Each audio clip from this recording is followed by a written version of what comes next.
Papo Reto. Pois é, antes da gente ir para a nossa entrevista com o Newton, eu preciso dizer que a Prefeitura de Goiânia foi procurada para falar sobre esse assunto, mas até o momento não se manifestou sobre essa questão tão importante para a vida numa metrópole como a nossa e, consequentemente, importante também para todos aqueles que moram aqui. Vamos conversar com o Newton Lima, ele que é arquiteto e agora aborda aí as soluções, os caminhos que a gente tem para conseguir atender essa importante questão que é a permeabilidade do solo nos grandes centros urbanos. Newton, lá em Piracanjuba eu já ouvi muita gente falar assim, não, eu vou arrancar essa árvore que dá muito trabalho, cai muita folha. É aquele tipo de gente que às vezes vê a história pelo lado do problema, né?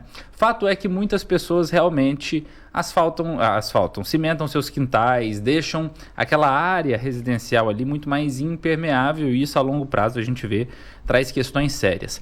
Ainda está em tempo da gente mudar um futuro ainda pior do que o presente? A gente ainda tem esse ponto de retorno para essa questão da permeabilidade do solo? Boa noite, fico honrado em estar aqui participando com você desse bate-papo e em nome do Conselho de Arquitetura de Goiás, né, e Urbanismo, eu vejo que sempre há tempo da gente rever nossas posições. Mas me preocupa porque terminamos de discutir um plano diretor que demorou muito, né, a ser discutido. Não foi discutido da forma, vamos dizer, mais ortodoxa possível, né? Vamos dizer. Mas, e desse aspecto a gente perde, né? A gente perde muito porque hoje, esse mês ainda deve estar sendo inaugurado um novo viaduto, uma parte do viaduto ali da 136, sim, que na verdade está impermeabilizando mais uma área que é frágil do ponto de vista de alagamento, né? É uma questão que está rebaixando, inclusive, a via naquele ponto, junto da Marginal Botafogo, que vai criar maiores transtornos ainda. Newton, Goiânia foi uma capital planejada, né? Houve um projeto para construir Sim. Goiânia, mas agora a gente se depara com problemas daquelas metrópoles que cresceram ao léu.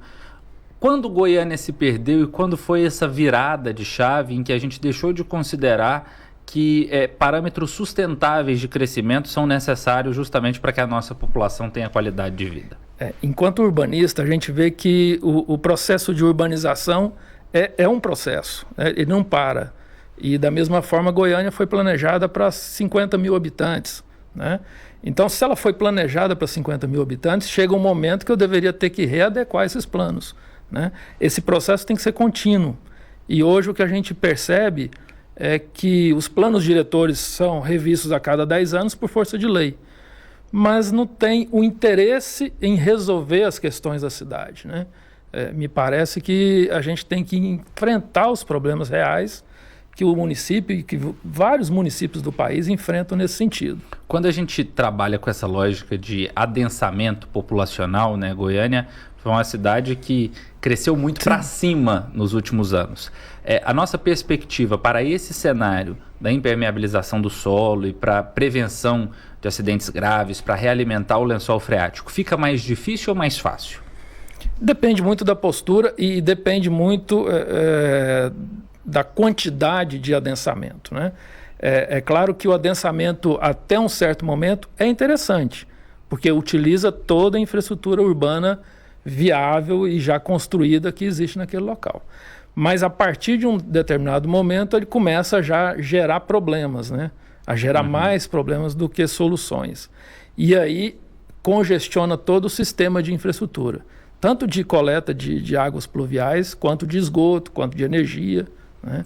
E esse é um grande problema. E Goiânia já passou desse limite há algum tempo, né? A gente ainda não se depara com situações tão calamitosas quanto o nosso telespectador às vezes acompanha no Brasil Gente, com o Datena, mostrando ali alagamentos terríveis em São Paulo, mas nós já tivemos vidas perdidas, nós já Sim. tivemos pessoas que perderam tudo em suas casas, nós temos muitas áreas de risco na cidade justamente por conta de situações assim. O primeiro passo é a gente debater mesmo ou nós estamos num caminho que a execução de novas políticas públicas se faz necessário? Eu acho que o passo de debater é importantíssimo, né?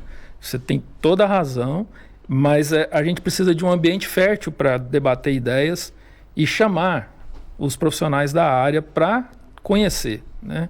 Às vezes hoje se discute muito cidades inteligentes, né? E Goiânia seria uma cidade inteligente hoje? Acredito que não. Nós não estamos fazendo nada para melhorar realmente a infraestrutura urbana e atender a população de modo geral, né? Então, do ponto de vista urbanístico, a gente tem muito a melhorar ainda, mas a discussão é sempre válida e possível. E com a compreensão de que a cidade não tem dono, né? A cidade não tem um proprietário que faz e acontece. O poder público, a prefeitura, os nossos gestores, eles são funcionários da população que deve ser ouvida na tomada de decisões, né? No fim, todas as questões estão muito relacionadas à cidadania, né, Newton? Sim. E essa questão das enchentes, da impermeabilidade, as consequências que isso gera, acaba prejudicando ainda mais a vida das pessoas mais pobres fatalmente, né? Sim, os mais pobres são os que estão em áreas de risco, né? Terminam ficando à margem da cidade, não encontram espaço para construir ou para habitar na cidade, né? E esse é um direito deles, né? E você acredita que isso é uma das causas na lentidão que a gente observa para encontrar soluções? Na lentidão para encontrar soluções? Sim, é uma das causas, né? A falta de dignidade às pessoas, né? Ao cidadão, né? A cidade tem que ser pensada para o cidadão, né? E com o cidadão. E não é o que a gente tem visto ultimamente, né?